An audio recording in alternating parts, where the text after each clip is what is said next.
Yeah, good question. So, when I was in elementary school, maybe I was in intermediate when Ruth Bader Ginsburg was appointed to the Supreme Court. I told my mom I was going to be the first Black woman to sit on the Supreme Court. And so I always had a lens. I gravitated towards the legal field and injustices and what I knew then as just civil rights. And then life took place, right? I was at the time, first generation college student in my family. We were, you know, probably below the federal poverty guidelines or just above, but in a single parent household. I became a parent when I was in college, a young parent. Um, I began to survive. I grew up in a home with domestic violence. As the data would show us, that is the type of relationship that I engaged in. And I found myself incarcerated. Um, and really, it was the stories of the women in which who I was incarcerated with. I had a lot of shame associated with where my life had taken me. I graduated high school at 15.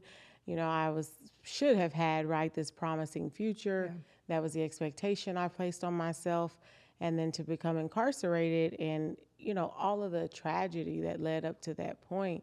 I was really hard on myself, but I began to communicate with the women inside, listen to their stories, understand what had brought them there, try to help do, systems navigation for them while we were on the inside. And I realized I was a statistic. I was not an anomaly. Mm-hmm. And I was pissed because I felt like my socioeconomic status, my skin color, the opportunities that I had or didn't have, that these were predetermined and that they were predetermined by systems. Right. And myself, as well as many, many other women in there, had just been a part of the very well-oiled system. Mm-hmm. We had become victims to it.